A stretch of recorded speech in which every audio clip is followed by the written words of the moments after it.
Ada apa ini? Kampung kita sebenarnya aman. Ya, kampung kita telah diserobot. Serobot? Kena buat apa ni?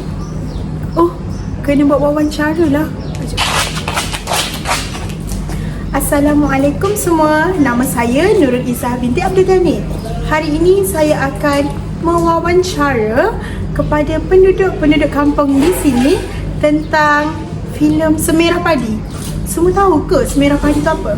Jadi saya nak wawancara lah di kampung Siantan ini. Mari kita mencari siapa yang kita akan wawancarakan. Jom. Baiklah, sekarang kita akan cari siapa yang kita nak wawancara. Kat kampung Siantan ni. Sekejap ya. Cik. Berhenti sekejap. Boleh tak saya nak wawancara sesuatu? Apa tu? Sini. Sebelum tu, boleh tak perkenalkan diri terlebih dahulu? Boleh. Saya Nurbaiti binti Basri daripada kampung Siantan lah. Oh, kampung Siantan. Saya Nur Syahirina Hasanah binti Muhammad Haripin dari kampung Siantan juga. Oh, dan memang asal dari kampung Siantan ni lah? Boleh panggil apa ni? Berpanggil saya Betty. Cik Betty atau Betty saja? Cik Betty. Cik Betty. Saya Cik Rina. Cik Rina, baik. Kami dalam ni namanya wawancara kesantinan berbahasa. Tapi kita punya topik hari ni ialah tentang filem Semerah Padi. Pernah tak cik berdua dengar filem Semerah Padi? Pernah. Okey. Karya P.Ramlee kan? Betul tu. Okey, Cik Betty, boleh tak cerita sikit apa yang ada sebenarnya dalam cerita ataupun filem Semerah Padi?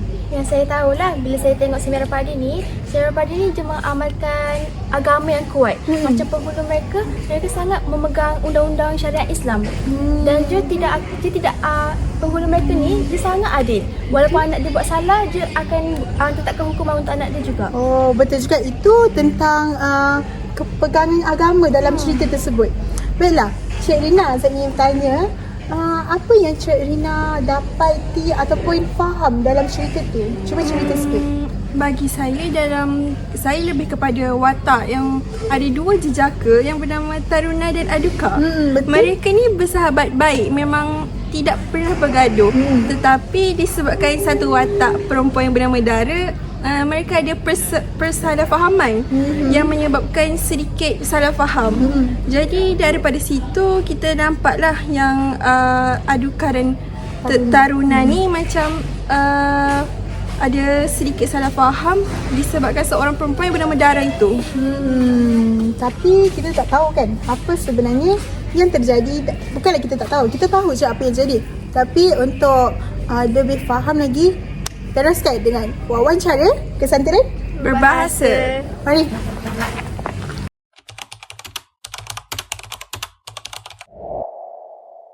Mak, Dara, kau sudah balik Dara? Ya, Mak. Pak, pekerjaan kita semua sudah selesai. Bagus. Besok kita tinggal dalam untuk kita saja. Baiklah. Mak pergi yang boleh Dara. Baik, Mak. Pak, satu pandang ya, Pak.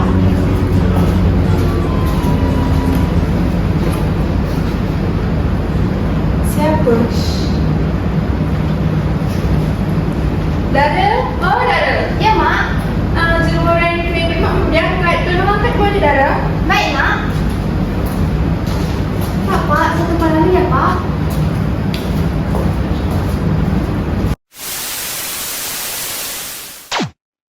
Dalam filem Semerah Padi, terdapat satu babak yang memperlihatkan watak Dara ni berada di kawasan rumah bersama bapaknya.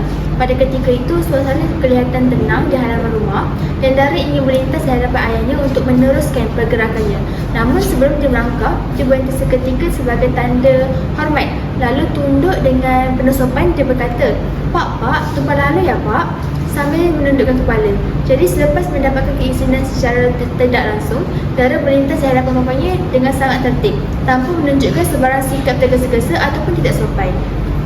Walaupun bapa ini nampak ringkas dan sekejap sahaja, tetapi sebenarnya ia membawa makna yang kesantunan sangat mendalam dalam budaya masyarakat Melayu tradisional.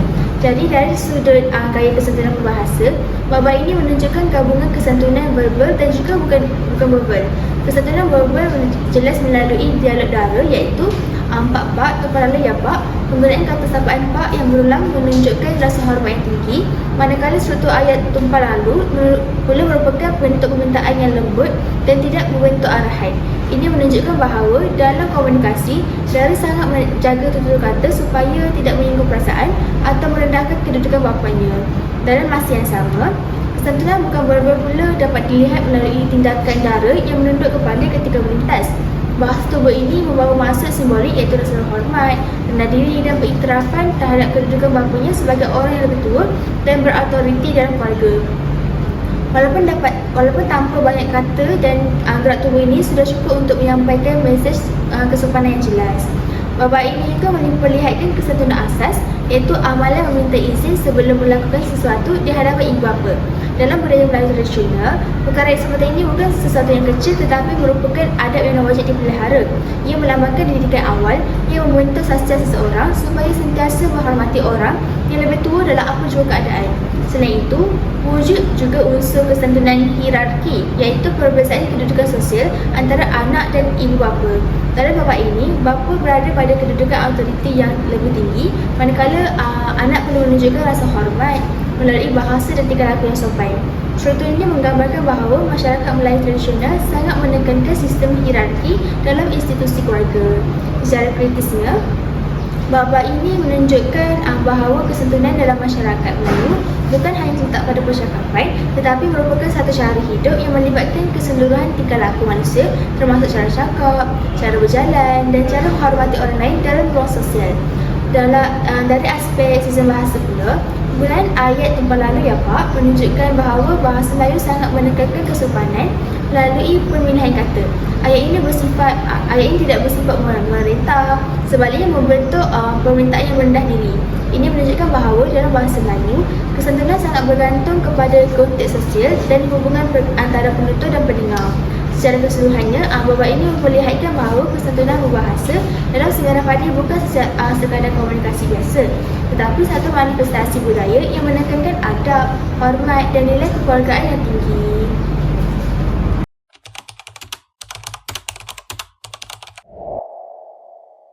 Selamat pulang Karina. Terima kasih. Adakah? Kenapa kau bergerak ada begini? Buat apa benda itu? Adakah kau kita masih tidak tergerak? Sebenarnya padi sudah aman, namun jiwa aku masih lagi berperang. Hah? Berperang? Ya, di antara kesesuaian dosa telah kulakukan, Mahiday pun telah kuruntuhkan. Dara bukan lagi seorang gadis. Aku telah bersinar dengannya.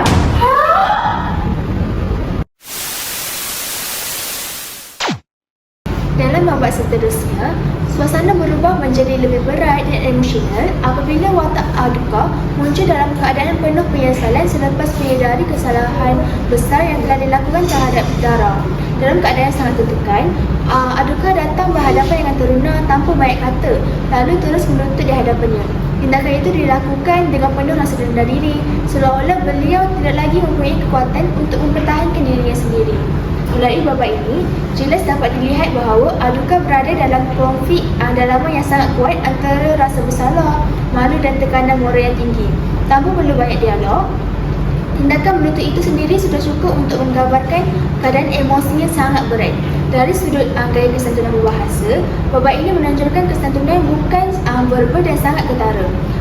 Menuntut dalam konteks ini bukan sekadar pergerakan fizikal, tetapi simbol penyerahan diri sepenuhnya. Ia membawa maksud bahawa Aduka mengakui kesalahannya dan bersedia menerima apa sahaja hukuman yang akan dikenakan ke atas dirinya. Selain itu, babak ini juga menunjukkan kesantunan berkendala iaitu kesantunan yang berlaku dalam emosi yang tidak stabil. Aduka tidak berada dalam keadaan normal, sebaliknya dipengaruhi oleh rasa malu yang melampau, takut dan penyesalan yang mendalam. Keadaan ini menyebabkan komunikasi berlaku dalam bentuk tindakan dan ekspresi. Bukan semata-mata melalui kata-kata yang tersusun. Jadi secara kritisnya, babak ini menunjukkan bahawa dalam masyarakat Melayu tradisional, nilai maruah dan kehormatan diri sangat tinggi sehingga kesalahan moral seperti zina bukan sahaja memberi kesan kepada individu tetapi juga kepada keluarga dan pandangan masyarakat sekeliling. Tekanan sosial ini menyebabkan seseorang individu merasa bahawa hukuman yang berat adalah satu-satunya cara untuk menebus kesalahan. Jadi dari aspek sistem bahasa pula, walaupun dialog tidak begitu banyak, tetapi babak ini tetap menunjukkan bahawa dalam situasi emosi yang ekstrim, bahasa boleh menjadi sangat langsung, tegas dan penuh makna. Namun dalam kes ini, tindakan lebih dominan berbanding ujaran, yang menunjukkan bahawa komunikasi bukan hanya bergantung kepada kata-kata tetapi juga perbuatan. Jadi secara keseluruhannya, babak ini memperlihatkan bahawa kesantunan dalam semerah padi bukan sahaja melibatkan penggunaan bahasa sopan tetapi juga merangkumi emosi, tindakan dan nilai moral yang sangat kuat dalam masyarakat Melayu tradisional. Itu sahaja.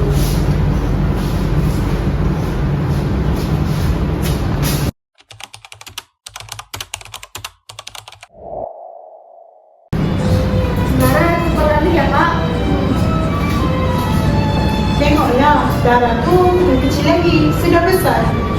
Iyalah, aku tahu. Tapi takkan boleh cari timbang. Apa pula kalau nanti? Iyalah, aku pun cakap-cakap saja. Kalau besok kita tutup mata, apa pula Dara?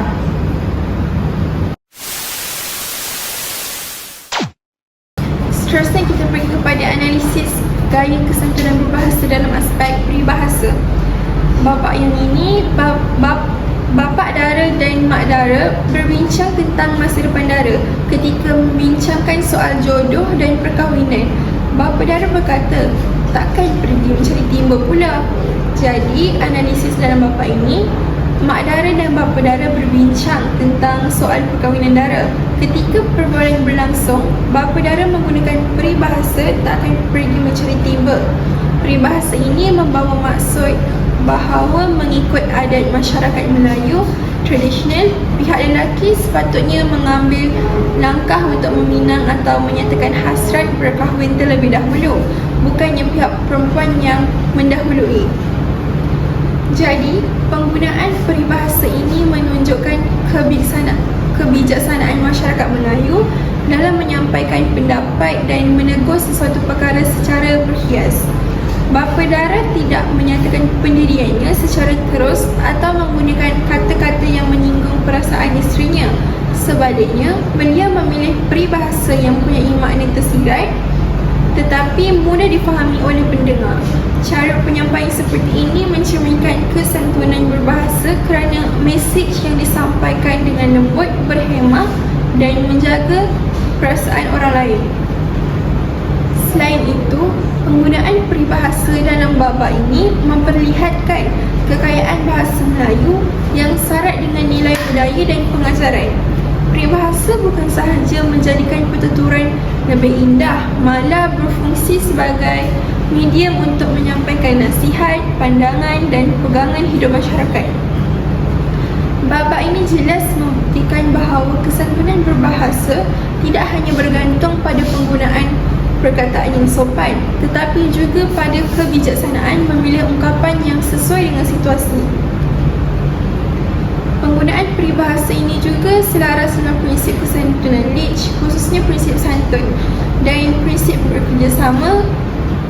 kerjasama sosial, kerana mesej yang disampaikan secara berhias tanpa menjatuhkan maruah pendengar serta memastikan komunikasi kekal harmoni. Nilai kesantunan dalam bab ini menyampaikan pendapat secara berhias dan berhemah, menjaga perasaan pendengar ketika berbincang, menghormati adat dan budaya masyarakat Melayu, memelihara keindahan bahasa melalui penggunaan peribahasa dan akhir sekali mengutamakan komunikasi yang sopan dalam perbincangan keluarga.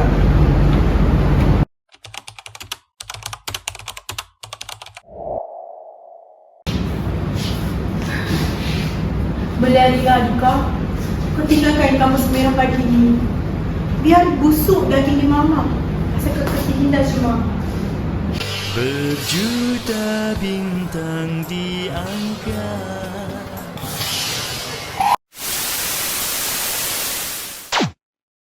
Baiklah, kita akan analisis babak sebentar tadi.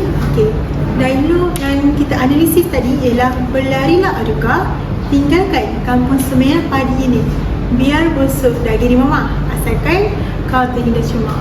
Berdasarkan dialog ini, penutur memperlihatkan kesantunan berbahasa melalui penggunaan bahasa yang halus, berlapik dan penuh nilai kemanusiaan. Arahan berlarilah aduka bukanlah diucapkan dengan nada mengugut ataupun memaksa. Sebaliknya, lahir daripada rasa prihatin terhadap keselamatan aduka. Penutur menggesa aduka meninggalkan kampung kerana bimbang sekiranya aduka akan menerima hukuman atau mengalami aib sekiranya terus berada di kampung tersebut. Hal ini menunjukkan tutur kata yang digunakan didorong oleh rasa kasih sayang dan keprihatinan, bukannya kepentingan diri penutur tersebut, iaitu taruna. Selain itu, ungkapan biar busuk daging di mama asalkan engkau terhindar cemar tu merupakan bahasa kiasan yang membawa maksud bahawa penutur sanggup menanggung apa jua akibat atau penderitaan asalkan aduka dapat menyelamatkan diri daripada hukuman dan menjaga maruahnya. Rasa terhindar cemar pula merujuk kepada usaha melindungi nama baik dan juga kehormatan aduka daripada tercalar. Kalau kita lihat dari dalam masyarakat Melayu, maruah dianggap sangat bernilai. Justru semua orang mempertahankannya dengan mencerminkan nilai kesantunan yang tinggi. Jika kita analisis lagi, babak tersebut sebenarnya menggunakan prinsip kesantunan Leach, iaitu memenuhi maksim simpati kerana menunjukkan rasa prihatin dan belas kasihan terhadap nasib aduka. Penutur ataupun taruna ini meletakkan kebajikan aduka sebagai keutamaan dengan menasihatinya supaya segera melarikan diri bagi mengelakkan hukuman yang bakal diterima. Sikap ini memperlihatkan empati dan keikhlasan dalam pertuturan. Pada pandangan saya, dialog ini membuktikan bahawa kesantunan berbahasa bukan sekadar menggunakan perkataan yang lembut, tetapi juga dapat dilihat melalui nilai penutur yang melindungi orang lain. Walaupun penutur sebenarnya tidak berada dalam keadaan berbahaya, tetapi dia tetap memilih untuk mengutamakan keselamatan dan juga maruah aduka. Keprihatinan yang disampaikan melalui bahasa yang berlapik menjadikan dialog ini lebih menyentuh emosi dan mencerminkan nilai kesantunan masyarakat Melayu yang mengutamakan kasih sayang, hormat serta kebajikan orang lain.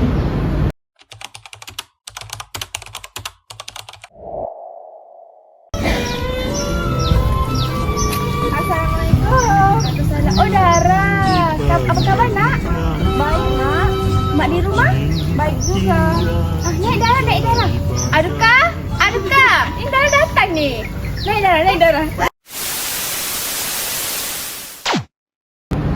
Okey, seterusnya kita pergi kepada analisis yang seterusnya, iaitu gaya kesantunan berbahasa dalam aspek bahasa sapaan. Jadi, babak Dara datang ke rumah Mak Aduka, lalu Dara memberi salam. Mak Aduka pun menjawab salam, bertanya khabar dan kemudian menjemput Dara untuk masuk ke rumah. Jadi dalam babak ini, kesantunan berbahasa dapat dilihat melalui penggunaan bahasa sapaan yang penuh adab antara Dara dan Mak Aduka. Sebaik sahaja tiba di rumah Mak Aduka, Dara memulakan komunikasi dengan mengucapkan Assalamualaikum sebelum masuk ke kawasan rumah. Ucapan salam ini merupakan amalan yang sangat penting dalam budaya Melayu yang berteraskan nilai Islam kerana melambangkan rasa hormat, doa kesejahteraan serta adab ketika berkunjung ke rumah orang lain. Tindakan Dara menunjukkan bahawa beliau menghormati tuan rumah dan tidak terus masuk tanpa memberi salam ataupun meminta izin. Selepas menjawab salam, Mak Aduka menyambut kehadiran Dara dengan bertanyakan kabarnya terlebih dahulu sebelum menjemputnya masuk ke dalam rumah. Pertanyaan seperti apa khabar bukan sekadar untuk mengetahui keadaan seseorang, malah berfungsi sebagai bahasa sapaan yang menunjukkan sifat prihatin, mesra dan menghargai tetamu. Mak Aduka juga menggunakan tutur kata yang lembut dan penuh dengan kasih sayang, sekaligus mewujudkan suasana komunikasi yang harmoni dan selesa. Babak ini memperlihatkan bahawa bahasa sapaan bukan hanya melibatkan ucapan salam, tetapi juga cara seseorang memulakan perbualan, bertanya khabar dan melayani tetamu dengan sopan. Penggunaan bahasa sapaan yang santun dapat mengeratkan hubungan silaturahim serta mencerminkan kepribadian masyarakat Melayu yang mementingkan adab dalam setiap komunikasi. Walaupun babak ini berlaku dalam masyarakat tradisional, amalan ini masih relevan diamalkan dalam kehidupan masyarakat pada hari ini. Selain itu, babak ini juga selaras dengan prinsip kesantunan Leach, khususnya prinsip hormat dan prinsip santun yang menekankan penggunaan bahasa yang menjaga air muka serta tidak menyinggung perasaan orang lain serta mengutamakan keselesaan dalam komunikasi. Jadi nilai kesantunan dalam babak ini memberi salam sebelum memasuki rumah, menjawab salam sebagai tanda menghormati tetamu, bertanya khabar sebagai tanda keprihatinan, menjemput tetamu masuk dengan tutur kata yang sopan dan mengeratkan hubungan silaturahim melalui bahasa sapaan yang santun.